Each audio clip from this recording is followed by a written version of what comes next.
Hey guys, it's Linc and Wright here, and today I'd like to take you through my version of Warhammer Yellow. My thinking is here a kind of grim dark yellow, so my theme was to test it out on black. Instead of going from a white base like people often do, I wanted to go from the other extreme, go from a black base and build up. We'll be covering these 4 steps in this video, working from a black base, pre-shading with oxide red, building up yellow layers, and then a final post-shade. Just a quick note for my patrons. Thank you guys, I always appreciate the support. I'm going to try a slightly different, format today. My buddy who works at YouTube, hey Jason, he suggested, you've got the magic hands, we wouldn't mind seeing a little bit more Linc. And my first reaction was, why?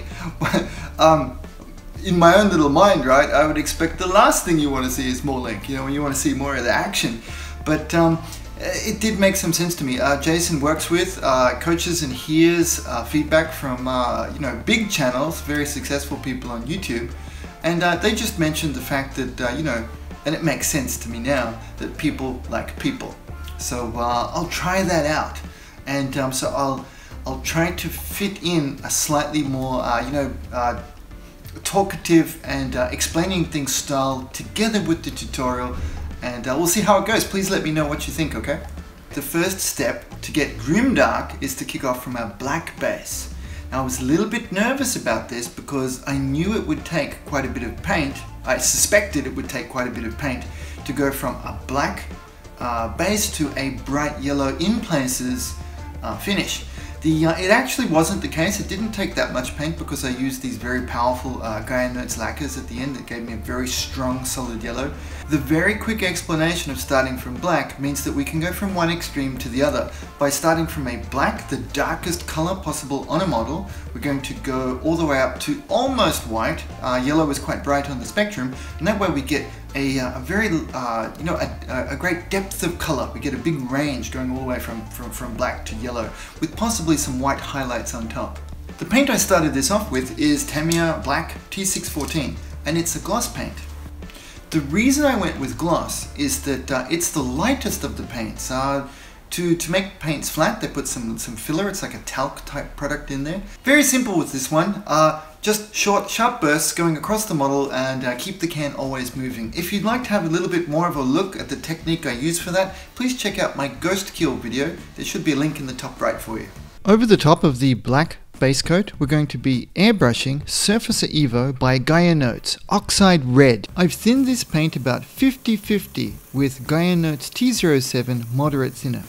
And you can see here that I'm carefully building it up. With paintbrushes, I tend to be a little bit more straightforward and direct. With airbrushing, although the opposite could be true, you could really just blast this stuff on, I'm taking great care to build it up in the middle of the panels to create a pre-shade effect. But you can see there that I'm spraying into the center of these panels to build them up. This is what is going to produce our contrast effect, because the black will remain underneath and gradually we'll build up these tones, coming from red oxide like this and then building up through brighter colors until we get our desired effect. Now here I am showing you in real time. I wanted you to get a feeling for how long this takes and to make sure that you stay patient. Part of what we do in our model building hobby and painting hobby is that we have to use restraint, and that's often holding ourselves back from wanting to rush ahead. It takes what it takes. Some of these processes just take time. But one of the cool things about watching this in a video tutorial is that we can make time go faster. So what I'm doing is I'm working around this panel. I decided to stay with the one wing and then keep moving around it, and I'm basically doing it in a clockwise process here, going around. By the time I come around one full circle, the previous layer has since evaporated and solidified up enough that I can now lay down another coat. So I'm going very carefully because one of the mistakes I've made in the past is I've rushed this step and completely lost my pre-shading effect, which is quite disappointing. I know the feeling, so I'd like to suggest to you guys to take this step more carefully than I did in the past. gradually build up your intensity of colors, and that will pay dividends because you'll have that really cool pre-shade finish that we want at the end of the project. At the end of that process, I finished up with this, and that's not a bad standard to aim for. Next, so many flavors of yellow. I pre-mixed these, and you can see them in another video to the top right there. This is Mr. Color 58, orange yellow. And if I'm working on a big model like this, I mix up the paint beforehand to make sure that I've got plenty on hand. There's nothing worse breaking your workflow, going back and forth, having to remix paints and thin them, etc. So I make up this volume, and it's really simple. It just took me a couple of minutes. I spin it in place with my my wave mixing tool, and I pour it. Use that tool then to pour it along it directly into the cup. Very nice, very simple. One point is I also don't like to overfill my cup. This is probably about the max I like to put in, say 2/3 to maybe even 3/4. And I don't tend to use the lid because it's just another thing to clean. So I keep it about this, and I'm careful not to let it swill out. Okay, a really quick word on equipment use. The compressor I used for all steps in this video was this one, the Airbrush Viz, and really clever. The start-stop thing means that it doesn't need a tank. When you put the airbrush back, it turns off and it doesn't heat up. Very clever. And the airbrush I used was this one. It's the Max 3, also from Sparmax. It's a really good, solid, easy to clean, easy to use airbrush. And a mention of the thinner I like to use, I buy this stuff. T07 from Gaia Notes. It's called their moderate thinner. I believe it's a combination of, it's a self-leveling thinner as well as being, they made it for brush painting as well, so it doesn't smell so bad. It still smells pretty bad. Okay, back to actual airbrushing. Here I'm doing a quick test, making sure that it's flowing before I put it anywhere near the model. Again with the orange yellow from Mr. Color. Now, I'll be upfront and say that I think I thinned this paint a little bit too much. I didn't want, because it's an interim step, I didn't want it to have too much opacity. So I thinned it for about, say, 2 parts thinner to 1 part paint. It still works really well. So as you can hear in the background, I am blasting this on quite heavily. Now this is a really cool thing about lacquer paints in that their performance curve is quite broad, if that makes sense. They do work from a lower opacity, having the paint more heavily thinned, right up to having the paint quite thick. So even in real time here, you can see that I'm building up a very decent amount of opacity with a solid orange-yellow color here. I'm putting it on quite wet. You can see on the fuselage there on the back, that's quite a wet coat going on there. And it's fine, it'll self-level and snug down to the surface really well, really nicely. Again, to give the paint now some time for it to catch up with me, I move in a circular motion around the different panels on the model that you can see here. I went a little bit further because the paint was thinner, that's why I added the fuselage steps here. But basically I wanted to show you that concept. Move around in a circular pattern and allow the paint to settle down, dry a little bit before putting on your next coat. Don't flood the model with too much too quickly. It can start to eat into the undercoats due to the hotness of the chemicals used in the lacquer paint and the thinner. A really quick housekeeping tip, once I'm finished spraying one color, I pour that back into the bottle that I mixed. And then I leave about that much in. We don't need to clean that out between compatible colors. The next color is a highlight of that. I simply mix it, pour it into the remains of the cup, and just keep in mind that the first couple of seconds of spraying will be the previous color.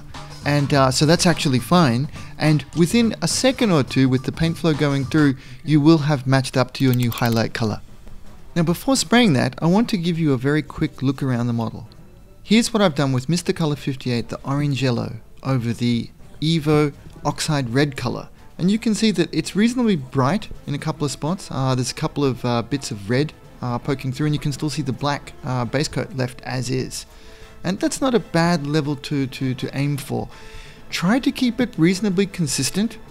Use your eye and judgment looking over your model, but then coming back, you can fix it because we've got a couple of subsequent steps to go with. I'll put it in the same position so that you can track it from previous. Okay, now let's start spraying our next highlight color over the top, Mr. Color 113 RLM04 yellow. And watch as the new color kicks in. Boom! Did you see it in the top there? Yes, you can see that it's quite a different kind of yellow. It's much higher on the brightness scale. Yes, look at that. And now moving around, and you'll see that so long as the previous color was compatible, especially when working with gradients like this, you don't need to do a full clean of your airbrush. In fact, I think the time investment is just too big. So moving quickly along like this, I was able to then highlight with the next color, and you can see this one, I used it because RLM04 looks to me like it contains a lot more white. So this is a brightening stage, and you can see there, see that lemonness coming through. As it dries though, one of the things to definitely look out for when using lacquer paints is that there is a little bit of difference between the wet color and then the dry color. Now look to the top right of the screen. Can you see where the fuselage still has the orange yellow? And you can see the chromatic difference there building up already.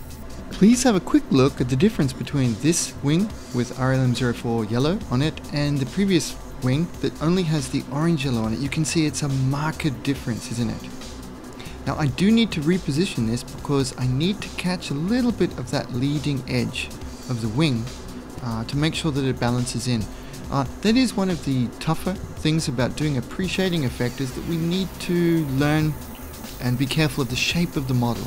It needs to have a certain amount of, the effect needs to remain, but we also need it to look, reasonably realistic. I don't like pre-shading effects that are just too obvious. So I'm going for something in the middle there. Despite it being Warhammer, and we can get away with quite an over-exaggeration here. Here's an excellent part of the model to show you how well this paint worked in upgrading the effect here on the rear of the fuselage.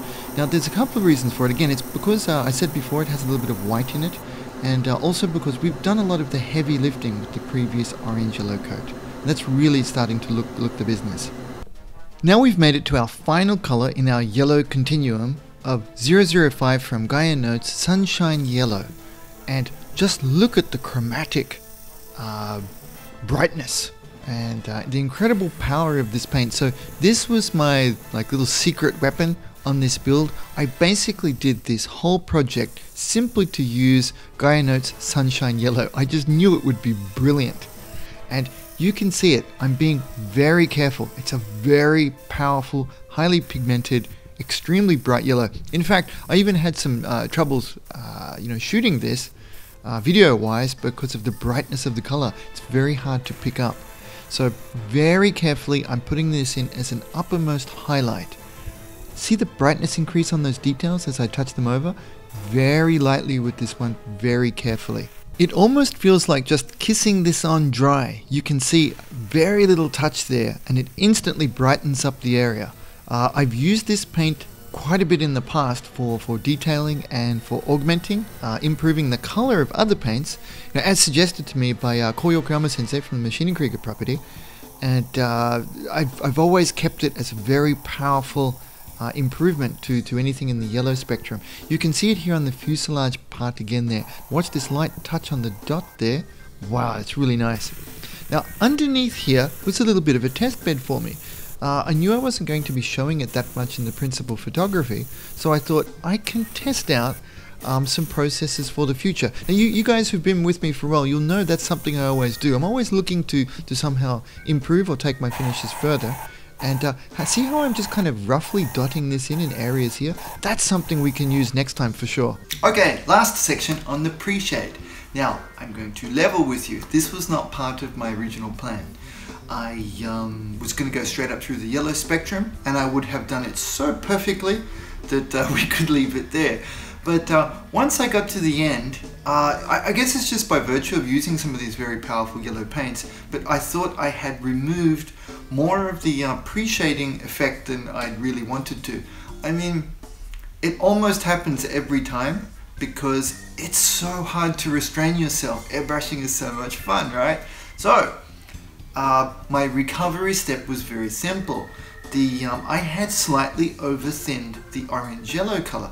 Remember that? So that actually turned out to be a blessing in disguise, because to do a post shade, actually you want to thin your paint just a little bit more than you usually would. That is one of the beautiful things about lacquer paints, is that we don't need to add additional products to them to make them more translucent. You just add more thinner. So I loaded that back into the airbrush and sprayed it over some of the panel line areas and a couple of places that I knew I was going to aim for heavier weathering, say parts coming out of vents and things like that. So I hope you like that one too. Here's how that looks in action. I simply re-poured the remaining orange yellow from Mr. Color 58 back into the airbrush, and then I'm shooting it here around the black, see how it's not yet blue, the black part of the muffler. I did underneath for a little bit, and this one, please be careful, it kind of works the opposite way. It starts to look more orange as it dries out. Oddly enough, it kind of works the opposite way. Now, this was also interesting to me in that when I was spraying the orange yellow over the top of the Gaia red oxide, it looked very yellow. I was thinking, wow, this is already quite yellow. Then when I'm spraying it over the top of the Gaia Notes sunshine yellow, you can see how orange it looks too. It's quite a nifty effect. In this instance, I'm really thinking of this post-shade as a pre-weathering effect. Now, I know it's starting to get convoluted, but I think that's part of one of the challenges we have in the modeling industry, is that people have invented so many names for things that are kind of the same. So you can see here, I'm concentrating on the panel lines, and then here in this shot, I'm going on the outside of the exhaust. It's coming off the blower here. And so what they really are a precursor to further weathering steps. Here's a really good example of the differences between the left and the right. I've not yet pre-shaded the left, and working on areas that I know I'm going to dirty up, you can see that orange effect has started doing the work for me. And here in this is not the wing root. What's this called? The area that holds the rocket launcher onto the wing. I knew I wanted to start kicking off some weathering accumulation in there too. Thank you very much for making it through with me, guys. I really hope you liked this, and please subscribe. Thank you very much. Bye. Please come and join in our Gunpla group build in the Paint on Plastic Facebook group. There's a link in the comments below. Hey guys, it's only 2 weeks until Gunpla Builders World Cup 2018. I hope I can see you there in Sydney. Huge thanks to Bandai and Hobbyco for sponsoring this event for us. A heartfelt thank you to my top supporters who make this content possible. Ivan, MB Grant, Con, Jack, Alex, Simon, Robert Kelso, Kevin, Nilos, and David. Thanks guys! An extra special thank you to the Paint on Plastic Patreon community who make this content happen. I couldn't do it without you guys. Thank you very much for supporting me and making this possible.